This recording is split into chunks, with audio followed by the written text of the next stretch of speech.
uma sibona inkinga zabantu sibona imali. Manje kuba buhlungu ngeke mawusubona inhlatsuthi. Ikakhulukazi amakhosikazi. Uyabona amakhosikazi ayakhonsata. Ayaphuma akhokha imali aphuma athi ngisaye edolobheni. Kanti kodwa ayikho into ebuhlungu njengokubona umuzi wenhlatsuthi isebenzile kusukela ilobola yaganwa. Kwasekuthi ke endleleni yayo yomgano ngoba imigana ayifani. Ebese kwenzeka izimo zokuthi amakhosikazi ayahamba noma kwenzakalani. Ihlala insizwa kuze kufike izinsuku zayo zokushona.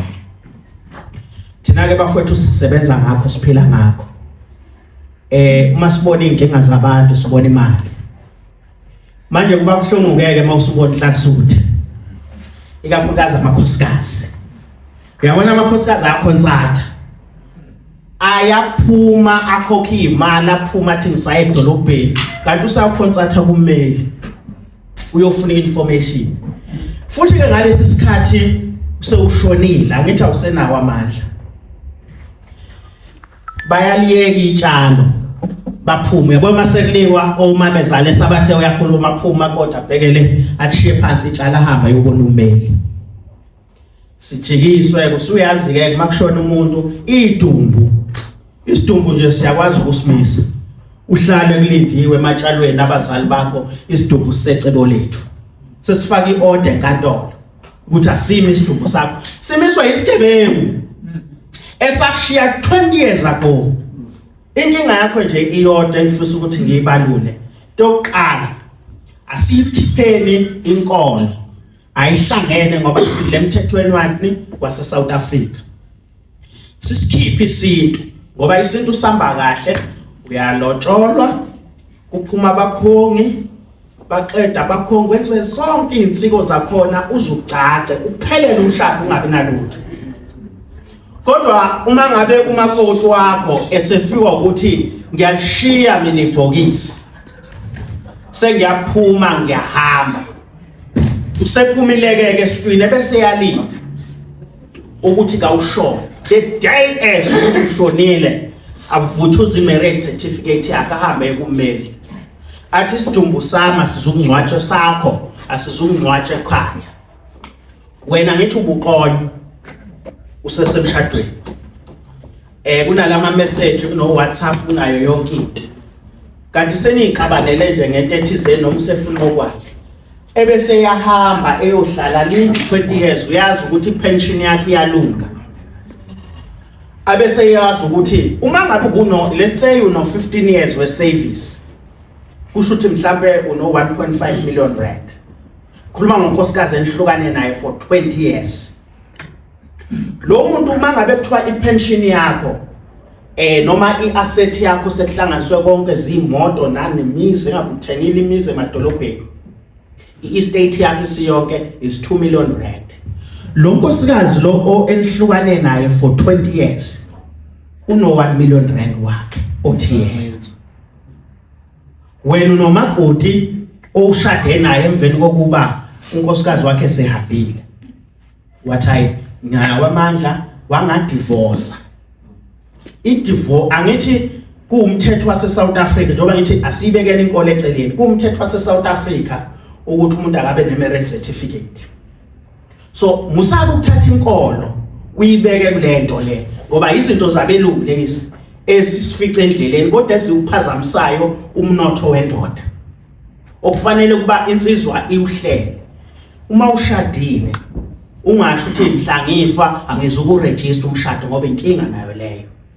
Uhlupha unkosikazi wakho ngoba manje sekufanele before uma ngabe ngesithi unkosikazi wakho uhlala ekhaya wena osebenzayo kusho ukuthi majina ke uma ubumnikeza imali after 3 months sekushoniwe ngenyanga yokuqala yaphuma imali yepolisi yokungcwaba bisiyaphela ingane ngithi ziyafunda nezingane ezinhlanu ngabe zo3 ngabe njani fanele kuqhubeka ama expenses wakho u10,000 rand or so akasebenzi unkosikazi.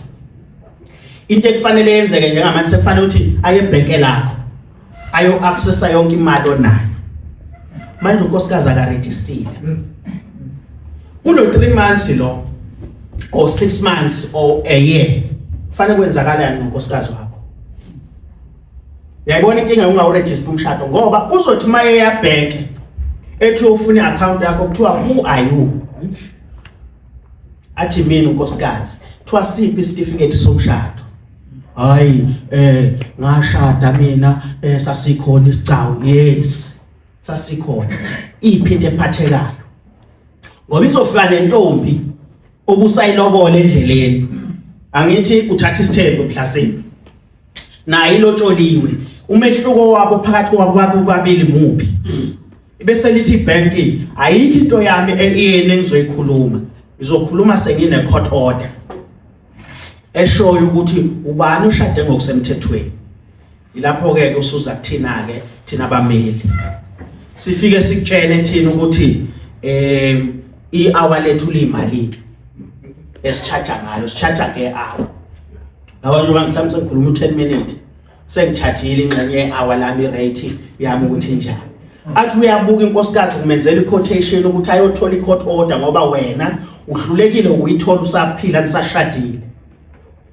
anga afford ziyahamba inyanga akakwazi nokuthi unkosikazi wakho ahambe aye ebank ayothi ngiyacela ukuthi ningayidli imoto ningawudla umuzi ngisalungisa izinto zikababa nasemsebenzini ukuthi kayiphumi imali ungeke uzokhuluma ngakho ngiyajabula makuthu ukhona ohlelweni le ndaba yama finance ukuthi umuntu mayefa i-disruption yempilo yakhe kufanele uyenze kanjani ukuthi mawufa ungahambi imoto after 6 months obuyikhokhela ingane beyijwayela impilo ethize ngokuthi usuhambile ungahlelanga right ke ngicabanga ukuthi ke ngiyayisummarize ke lento yokubaleka kokuthi umshado kawuregister nayo ke complication yokuqala number 2 uma ngabe sewushadile umshado wakho ungasahambi kahle divorce ngoba the same certificate leso ubuthathe ngakho ngithi ushadile kuhle wahamba wayobhala kukho wrong ngoba wenzela inhlala kahle yakho uma ngabe engasahambi kahle wa decide unkosikazi ukuthi uyakushiya faka amaphepha edivorce udabule icertificate somshado uzowa right ngoba uzowuthatha imali yakho 50% in community of property wonke umuntu ongayanga kummeli einsizweni eziganiwe la ezingayanga kummeli before zishade u50% wazo wefa lazo noma iasset yaso yonke u50% wayo belonga kunkosikazi it's non-negotiable uma ngabe ke usushonileke wena ke unkosikazi wakho uyawudinga ukuthi awu-access lokushada ngoba leyo fight leyo yokuthi uthi wena angifuni ngoba kuyenzeka khona enye divorce engengayenza yobaba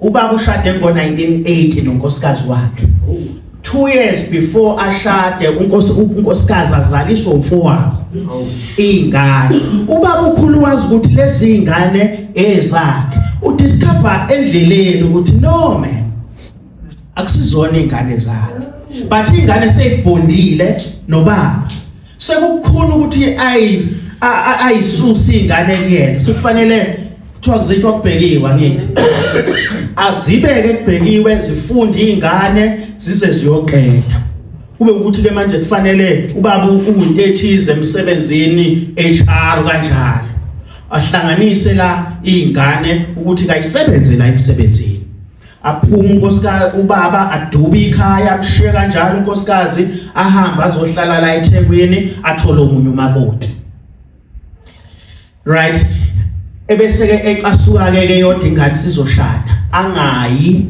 emshadweni wakhe kuvuka ukuthi awuyena ingane yami icasukela ukufa nokuphila ingane bisiyohlangothini ngama wayo ukuthi ubaba kangifuni imistake ke yenzakalayo ingane siyazi ukuthi ubaba uno 2 years ukuthi aye kwipension ibisixoxela uma wayo ukuthi ubaba usezoqeda emsebenzini umama afaka idivorce right kuze idivorce ayifinalizwe before ubaba ulanda 40 years of service sikhuluma ngo 3 million rand lapho uyasho mama ukuthi 50% marriage in community of property.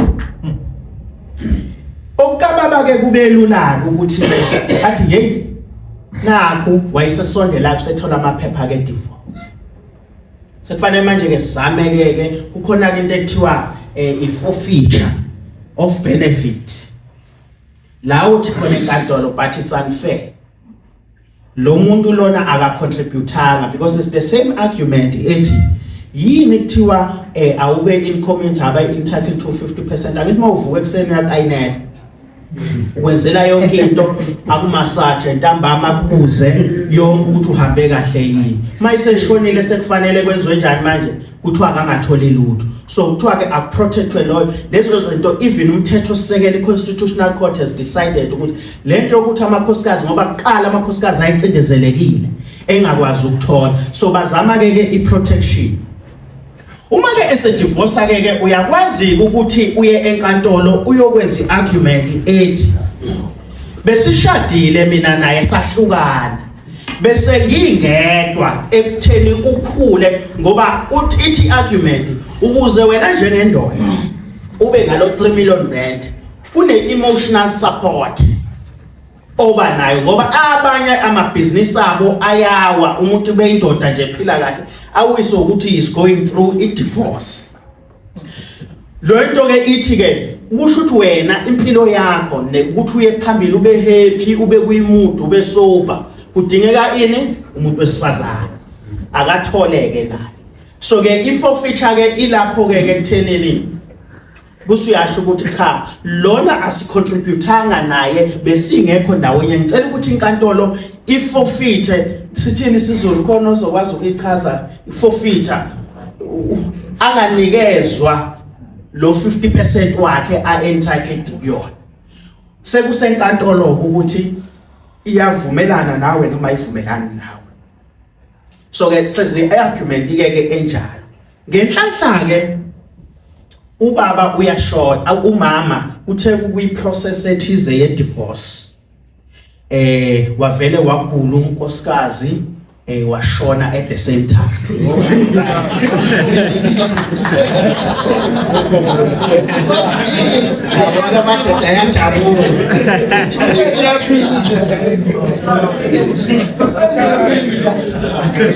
Yeah. So now ke advantage ke yalokho ukuthi ungithi ilapho ke njoba naye wayejabule ngabona ukuthi awubantu ukufaka umuntu kuya celebrate okwesinye isikhathi ngoba ujabulela khona ukuthi lo 50% lo 3 million rand wakhe i-pension yakhe was 3 million rand kusho ukuthi manje lo 1.5 wakhe ususevekile naye ubonga idlozi. So ke ngizama ukuthi ke yenza sure bafethu ukuthi mangabe umshado wakho oqala ungahambi kahle hamba uyodabula iphepha noma ngathiwa ke awuregistanga umshado ke kuyenzeka ukuthola ukuthi nixabana nonkosikazi awuregistanga umshado uke wawuthinta ku Mr Mcanyana ukuthi ngokomthetho wase South Africa ushada masekunjani kune debate ke khona bayafika abantu beyothi asinikeze ama legal opinion ukuthi ngishadile noma ngishadanga abantu aba responsible ngoba akafuna ukudlulela phambili athi mayisehambile ahlangabezana nalezi inkinga zokuphucwela one isidumbu nepension yakhe unkosikazi wakho lo wesibili mawusushonile usuke engenayo isay ngoba wonke umshado ushadayo wesibili uthatha unkosikazi wesibili ungawudabulanga umshado wakho oqala lo mshado wesibili awukho emthethweni kusho ukuthi ayikho izwi unkosikazi wakho wesibili analo ngomshado wenu lo woqala wakushiyayo ngamdivosanga mdivorceke whether sikhona isitifiketi noma kasikho uma ngabe nje ngalesa sikhathi kuthiwa baba wafike washutha isithombe nabona mangathi bengena bayenza icontent bengena lapha kuthiwa umuphi lona nemkhombayo akhomba mbulwe athwala ubasket ongiphathela kungikhonzele kumamezana kushutha isithombe nenza umembeso ibize ngabe kubizwa ngani agqoka swete mhlambe nihlale nani la etafuleni ni shoot noma nihlalanga ni shoot izithombe kunama video ahambe ayokwenza ingqiba masonto akuthwala umbondo ezekini bese yafika kithi ngishadile noma ngishadile ngizokutshela ukuthi ngokomthetho wase South Africa ushadile the only thing esele umgcaco yezwa umgcaco sihlale silinyazwa yini silinyazwa abantu abakipitayo abantu abaningi abasawuthanda umshado kakhulukazi bathi umuntu no man ngoba sihlezi ndawonye ngizohamba ngiyokwembesa ebesethi unkosikazi ngifuna umshado obizayo besethi angizukuba nawo angiqale ngikhanda ikhaya qala nihlale eflatini noma emqashweni usalindele idress ka 50,000 ufuna ukuhlanganisa then in the process angithi akagcacile konke athi nisenhlosweni eyodwa but uba nje ukuthi nifuna umshado wenu ube njani ube muhle kube kuhle bese yashona bese uyashona wena abese thatha yonke le evidence le angithi ayoyithi enkantolo ngishadile ngicela iprotection uyacabanga ke nawe bekungekho ku wrong ke njengamanje ke siyeke ke sibe negative nakho nje kuhle kube ukuthi nje benisendleleni mhlambe omunye noma wengane awukwashadi kuba ukuthi nje kuseneyingane ekhaya mhlambe kunenkinga yesibongo usikhona nje ekholweni kusadinga ukulungisa into ezithize zasekhaya komame noma kuthi umkhulu othize akashadile ngithi ayibona leyo nto ukuthi yakubambezela kodwa noma wengane nineyinhloso ezinhle ngayo uyawazi amankentshana kini abafowenu ukuthi uma ngabe ngingayihleli kahle into yami liyo bomxosha unkosi uma wengane zami izingane zami ihlale ihlupheke zingenaye ubani kube ngathi azikaze zibe nayo yise afike mosushoneni ubunemoto kufika umfowenu omdala ya ngeke unkosikazi athathe imoto yala ekhaya ahambe nayo manje yahamba le moto yaya kwabani kwamfowenu omncane ucanthi yokuyi lawo ke kamasinaro ke kwenzela ukuthi hlela into zakho ukuthi kazihleleke into zakho ukuthi umshado wakho soke mase uficane naleso simo kuyeza unkosikazi ebengakaqedi ukushada naye azo legitimize into yenu umkipito wena benisawenzile ukuthi kuze ekwazi ukuhambe yoklemela ingane zakho ziqhubeke yofunda esikoleni izikweletu zonke zakhe akwazi ukwenza njani ukuyikhokha isinkantolo iyanregister umshado eseshonile nawe ke angithi usebenzisa the same evidence nawe ke ukuzivikela uma ngabe ungakawuregister umshado nahlukana nengodosi yakho busuyilobolile yenze njani hamba uyodivorce uhlukanise nibangeke indaba yepension ke njalo njalo umtshene nawe ngendlela omtshena ngayo ukuthi no awukwazi ukuthola lutho ngoba njengoba beke washo Mr Mcanyana ukuthi niyakwazi ukuthi nenze isettlement man divorce ukuthi but now yes why uzofuna ipension yami manivumelene ke nivumelane maningavumelananga you rather suffer ngakuseeli than ukuthi ulinde kuyoshona ilanga usushonile ngicela ukuthi ngishare lapho i-hour seliphelile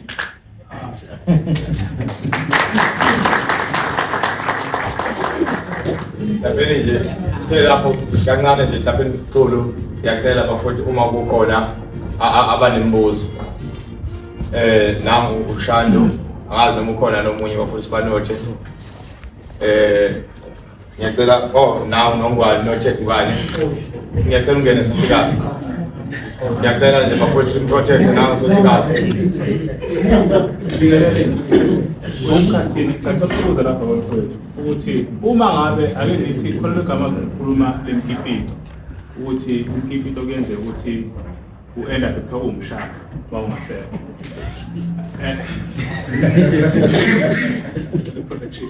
so ngicela ukubuza lapha esimeni sokuthi if mhlawumbe ake nithi let's say kade nginaye uma wengane sasithole nesafunda isikole somewhere mhlawumbe ngokwama feelings sasinawo kwakhona mhlawumbe ngikwenzayo kuye ukuthi ngifisa ukumqoqa ukuthi ngimlobola and then sasesibaleki ngendleleni ngesibonelo.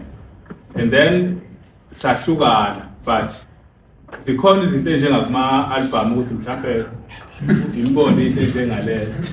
So ke sahlukana ngase ngizoganwa kabusha umunye unkosikazi. So unkosikazi engane nayo umshado userejistile kwa Home Affairs yonke into imnandi. So ke umbuzo wami sekuthenini ke if kuthiwa ngiyashona or whatever okwenzekayo kimi lo yanomdala uzokwazi nokubuyeza ukuthi cha wesisi umini wami ngakho ke ulokhu lubalo umsebenzini elishekhe yetha kahle bese ngathandana i-answer simple yebo.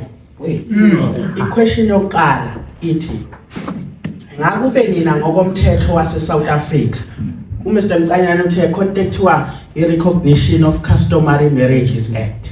yes Leza ukuqoqa imshado yesintu. Ithi ke ama requirement akho umshado wesintu asicela siyikhiphe indaba yomgcaco. Izinkantolo zomthetho sisekelo seyikhulume kakhulu ngayo ukuthi kunabantu abangazwani nani nokushada bese beyahlukana endleleni ngenhloso zabo zinjani ziya phambili base beyahlukana.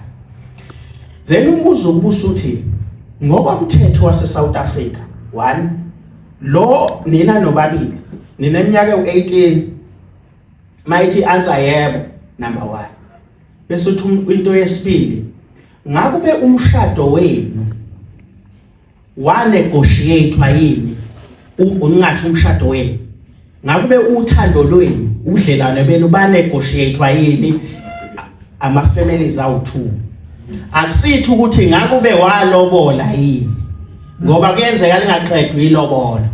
So as long as kune letter angithi uma kuyolotsholwa kuvunyelwana ukuthi wena uzokhokha inkomo ezo10 iyinye u10,000 futhi 100,000 ufike wena ushiye malini u10,000 ukwelete malini u90,000 sesidlule la there was a lobola kwase kuvunyelwene kwakune meeting of minds ilobolo kuzokhokhwa later mhlambe bethi laba basemzini uyosilethela enye ingxenye mayisezocaca kwenzela ukuthi sikwazi ukuqoqa so kuvunyelwene ngani ngelobolo ebesithi ke i-requirement enye lo mshado lona awu celebratewe noma ku-enterishwe celebrate or enter celebrate or enter. Now bisumbuzo ukuthi ke ngakube umshado wami ucelebratiwe noma uenterishiwe ilapho ke umbango ovama ukusuka khona ke kuze uye kuphi ezinkantolo bethi abanye no awucelebrateanga ngoba usiko thize akacacanga libuzwanga iphoyisa njalo njalo bese ke zi-analyze ke izinkantolo sithi okay inhloso yalabo bobabili bekuyini bekukuthi abashade wasekwenzakalani baxabana endleleni umshado wabo uconcludekile yes okay balobolene kuvunyelwene ngamalobolo yes kuvunyelwene ngamalobolo wayihambisa inxiba masono yes yini ebisele thothi into ebisele yini umgcaco siuye kumkhehlo ebisele yini umgcaco ukhanjiswa kamakoti esuswa ngala ithi inkantolo engane uyakhumbula laba abakipitileyo bathi bona boshada masebe nemali nehluke ngani kubona niyafana ushadileke once kwarisha leyo conclusion enjalo kusho ukuthi ushadile then ithini into awukwazi ukushada umshado wesibili kusho ukuthi lo nkosikazi oregister nayo isitifiketi somshado lo uthi wena into engekho uyalapho ke kunkosikazi oqala lo omshiya endleleni athi angithi awusekho wena kuyikhulumela athi besithandana mina nalo ish kwangena umamezala wami wathi akangifuni into ebasiza kakhulu ke we do these things athi nje sithi ke thina abameli ke mase siukhanda ke lo mshado sokhandela igebengu ungakwazi ukuprove any communication ebeniba nawo ake sithathe le scenario le la nje nixabane khona nibe likhumbulane ngesinye isikhathi ilanguage yenu ayinakho ukuxabana manikhuluma ngengane Angithi senixhunyaniswa yini nina? Ingane. Sizowatomula kama WhatsApp message amnandi. Aphakathi kwenu umufi nobani nonkosikazi omdala. Ongasena abafowabo unkosikazi ongasenani ozomlwela. Umuntu olwayo yilonkosikazi wani we-certificate ongawazi nomlando. Donswe yonke leyo nto athatha imali le ye maintenance yani yengane. Athi lo benginikeza imali. Besilinde nje ukuthi azabe right isilungisa into zethu. Kodwa ngibonile ukuthi uhlulekile endleleni wayesetholana nalo. Lo futhi wena uhambile wena wamphoqa ukuthi akayo register certificate ubengixoxela mina efonini. So declare umshado wakho wani wesibili kuthiwa so declare null and void. Akana defense lonkosikazi wesibili. Yingakho ngithi ukuze ubalekele lo msindo ke angithi uyayibona ke le complication kankosikazi wokuqala bengisho ukuqaleni ukuthi kufanele ayokondla ini ingane nani but une case la othi mayoclaim kuthiwa ngoba amaphepha lawa masiwafakela unkosikazi lo nayo lo nkosikazi le ntombi enahlukana nayo siyaseva lapha kwi pension fund yakhe ukuthi bazi ukuthi nani kunemethe senkantolo mayefika no izofuna imali kuthiwa lungisana imetha yena enkantolo ama matters kuphela u3 years bese ke umuntu esala kanjani cathi uyaphenduleka ma unentombi nalobolana divorce faka divorce enkantolo kungenjalo umuntu wakho kungenjalo nishadile ngokomthetho waseSouth ngoba umthetho uyavuma ukuthi baqipita abantu Oh, hey,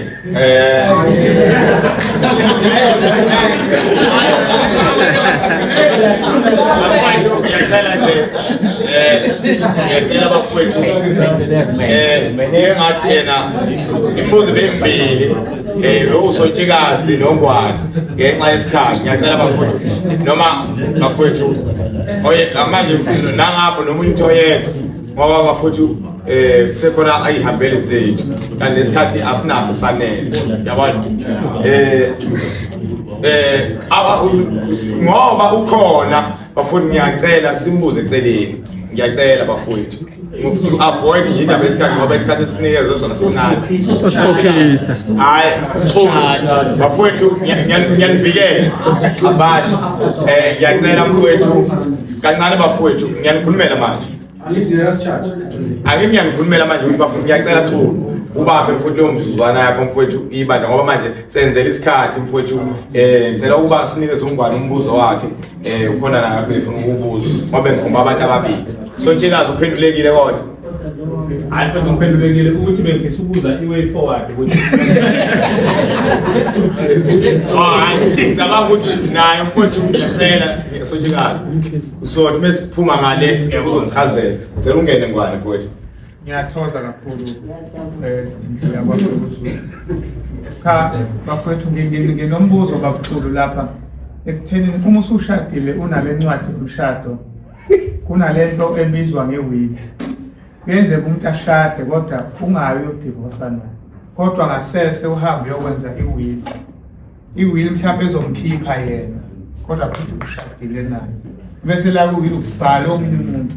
Kwenzeka kanjani ke lapho ngoba kuthiwa lezinto zomthuko ukhona ongaphezulu kokunye. Nawo umbuzo wami lapha. Iwill umuntu mayeshadile kusho ukuthi nihlukene kabili kuwe khona unkosikazi bese kuba khona wena bese kukhanda abashadikazi 60% wakho iwill ngoba iqhamuka mawusushonile ikhuluma ngawo kwenzakalani emasizweni ake ngenzeke lo mzekelo ke uyasebenza unkosikazi umshado wenu in community of property ivalue yakho isiyonke isihlanganisiwe 500,000 sihlanganisa lapho yonke into nayo sithatha 50% kalo 500,000 sunikeze unkosikazi okay sisale nobani 250%, 250,000 ebese sithi angithi owakho lo okwazi ukulawula lo 250,000 bese sithi ulawule wathini bese sidonse iwili ukuthi ubhale bani kuyiwili right angithi ke wena Protection. ushadile mawune will right fanele uyenze will mawungenayo wes angithatheke ke awunayo will sesithi ke kulo 250,000 rand wakho kune spousal claim unkosikazi wakho unengxenye la before uyothatha izingane zakho uzophinda caphune futhi iyadetermine ke leyo amount ukuthi imali so uzoqala ngo 50% ebese zoya ku 50% wakhe acaphune a certain percentage mayincane futhi uyithatha yonke ingasali lutho izingane zakho alright mawune will angithi ke sithi ke kuyiwili yakho usuyibhalele ugogo wabhala nezingane zakho zonke imali lo 50% uthi 250,000 rand wakho uzohlukaniswa yilabo abantu obenze njani obabhale kuyiwili lo akusakhuluma ngalo wa 50 usuhambile sesikhuluma ngo 250,000 kuphela